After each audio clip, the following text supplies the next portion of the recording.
Di tengah kabut perpecahan ideologi yang menyelimuti Indonesia di pertengahan tahun 1965, ada sebuah kisah yang sangat menyentuh. Kisah yang lebih sunyi namun tak kalah mengguncang dari peristiwa G30 SPKI.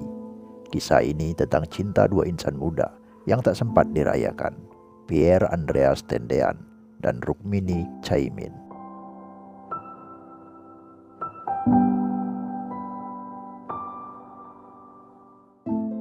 Pierre Andreas Tendean lahir di Jakarta pada tanggal 21 Februari tahun 1939. Ayahnya, A.L. Tendean, adalah seorang dokter yang berasal dari Manado, Sulawesi Utara. Sedangkan ibunya bernama Maria Elizabeth Cornet, seorang wanita keturunan Indo-Perancis. Sejak kecil, Pierre sudah bercita-cita menjadi prajurit. Pada tahun 1958, ia diterima di Akademi Teknik Angkatan Darat yang ada di kota Bandung. Kemudian ia lulus dengan menyandang pangkat Letnan II. Pada tahun 1961, Pierre Tendean ditugaskan di Medan, Sumatera Utara. Pesona ketampanan Pierre membuatnya menjadi buah bibir para gadis di sana. Dikutip dari buku Monumen Pancasila Sakti yang terbit pada tahun 1975, selama bertugas di Medan, ada seorang gadis yang menarik perhatian Pierre. Perempuan itu bernama Rukmini. Rukmini merupakan putri sulung dari Raden Caimin Rijo Siswo Pranoto, seorang pengusaha berdarah Jawa yang menetap di Sumatera Utara. Keluarganya tergolong muslim yang taat. Mereka bahkan termasuk dalam barisan Muhammadiyah Kota Medan dan Yogyakarta. Berdasarkan buku biografi yang berjudul Sang Patriot, kisah seorang pahlawan revolusi yang terbit pada tahun 2019, disebutkan bahwa Pierre Tendean dan Rukmini bertemu pertama kali pada tahun 1963. Pasangan ini merupakan hasil perjodohan yang digagas oleh Satrio Wibowo dan Setiono Hadi, rekan sejawat Pierre Tendean. Perjodohan itu terjadi saat dirinya menjabat komandan peleton dari Batalion Zeni Tempur II, Kodam 1 Bukit Barisan, dan berpangkat Letnan II. Awalnya, Pierre diajak oleh Satrio dan Setiono berkunjung ke rumah Bapak Haimin. Saat itu sebenarnya dirinya sedang beristirahat. Namun karena merasa sungkan untuk menolak ajakan teman-temannya, akhirnya Pierre menerima ajakan itu. Di sanalah ia bertemu dengan Rukmini untuk pertama kalinya. Pada pertemuan pertama itu, Rukmini berhasil mencuri hati Pierre. Padahal mereka terpaut usia yang cukup jauh. Rukmini saat itu masih duduk di bangku SMA dan usianya 8 tahun lebih muda dari Pierre. Meskipun masih terbilang muda, namun kedewasaan dan kebijaksanaan Rukmini membuat Pierre terpikat. Selain itu, wajah manis dan sorot mata teduh yang dipancarkannya membuat Pierre terpesona. Sejak pertemuan pertama itu, Pierre semakin tertarik pada Rukmini. Ketertarikan itu kemudian tumbuh menjadi cinta yang semakin hari semakin membesar.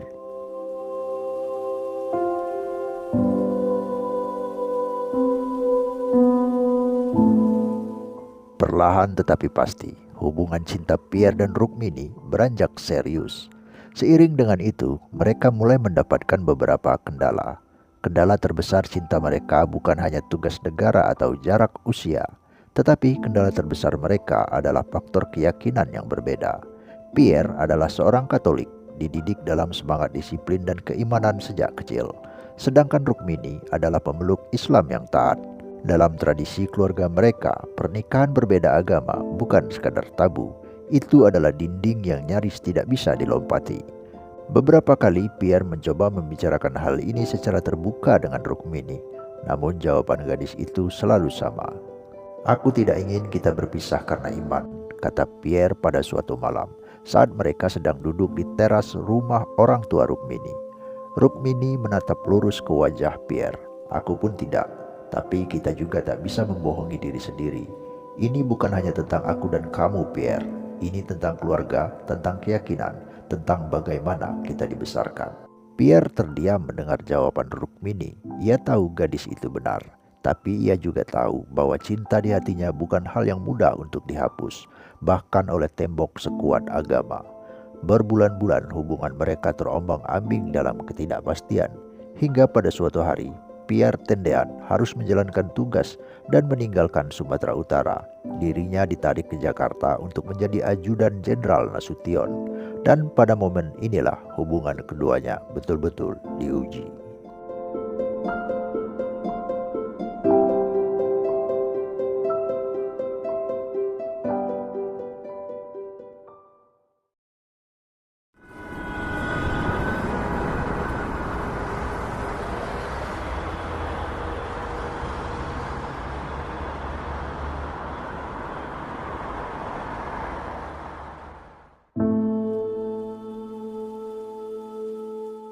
Selama bertugas di Jakarta, hubungan cinta Pierre dan Rukmini sempat renggang.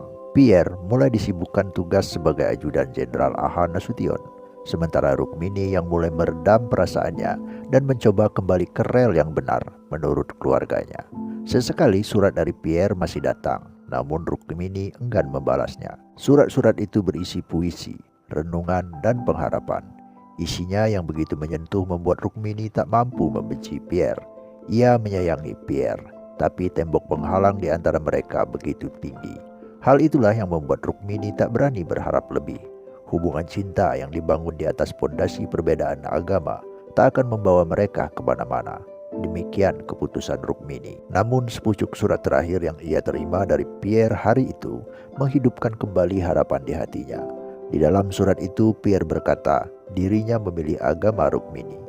Ia masuk Islam atas dasar cinta dan merasa memperoleh pencerahan dari agama barunya itu. Sejak kabar bahagia itu diterima, kisah cinta Pierre dan Rukmini kembali semarak. Meski masih melalui hubungan jarak jauh, namun dua sejoli ini tetap berkomunikasi intens dengan saling berkirim surat. Momen-momen bahagia ini sempat disaksikan oleh anak sulung Nasution. Dia berkata jika Pierre sering kedapatan sedang tersenyum bahagia saat membaca surat-surat dari Rukmini.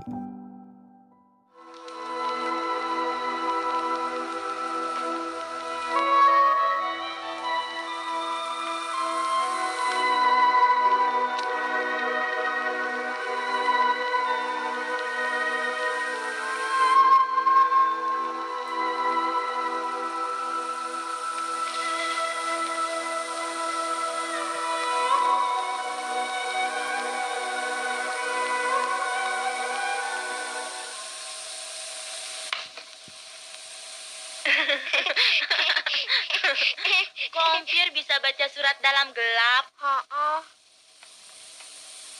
Om Pierre berdoa ya? Enggak, biar lagi baca surat. Dari Medan pasti. Kok baca surat kok kayak berdoa? Tunggu. Sekarang tutup mulut dulu ya, sampai selesai baca surat.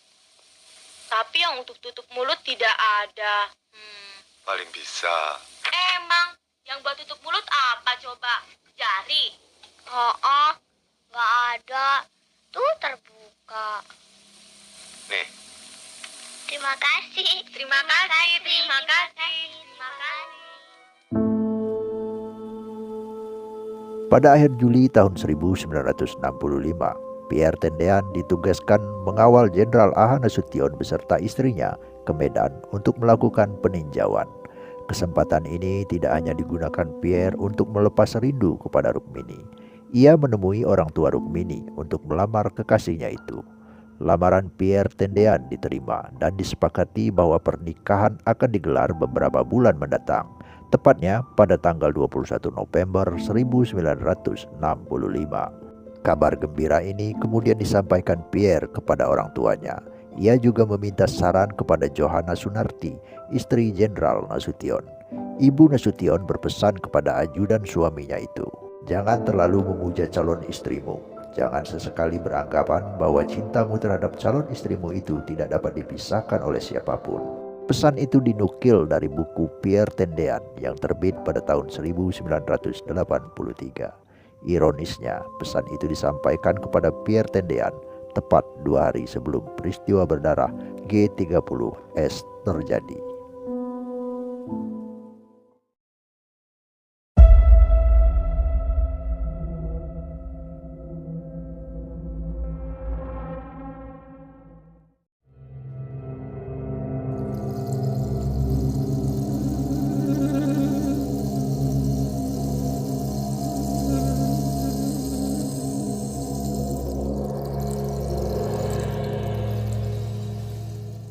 Malam itu, Pierre berdiri di ambang takdirnya.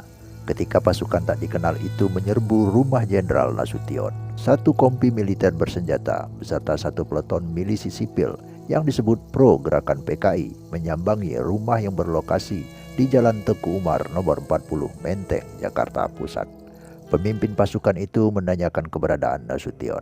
Pierre memilih mengaku sebagai sang jenderal dengan harapan hal itu akan menyelamatkan atasannya.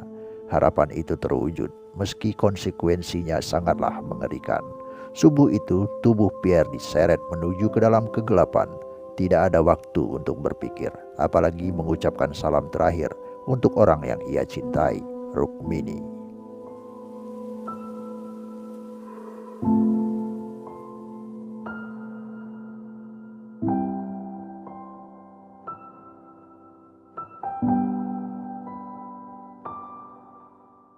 Nun jauh di kota Medan. Hari itu, Rukmini terbangun pagi-pagi sekali.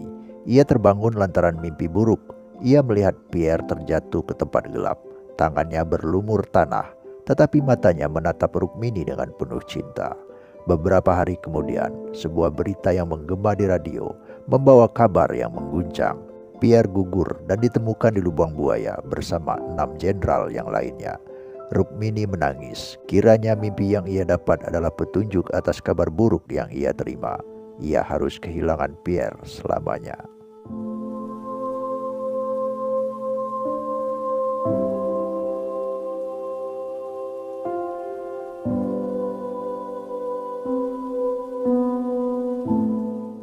Menurut kisah yang diceritakan oleh orang-orang terdekat Rukmini, Rukmini sempat mengalami goncangan hebat saat mengetahui calon suaminya itu mati terbunuh.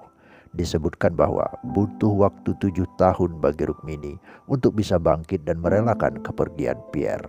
Seumur hidupnya, Rukmini memilih memendam kisah cintanya dengan Pierre Tendean. Mengenai kisah cinta mereka, Rukmini enggan berkomentar. Perempuan itu akhirnya menghembuskan napas terakhirnya pada tanggal 27 Juli 2019 silam. Sampai ajal menjemput, Rukmini tetap menutup rapat kenangannya bersama Pierre Tendean. Sementara itu, atas pengabdiannya kepada negara, mendiang Pierre Tendean dianugerahi kenaikan pangkat 1 tingkat secara anumerta menjadi kapten. Dan atas jasa-jasa dan keberaniannya, dia diberi gelar pahlawan revolusi bersama 9 perwira TNI yang lainnya.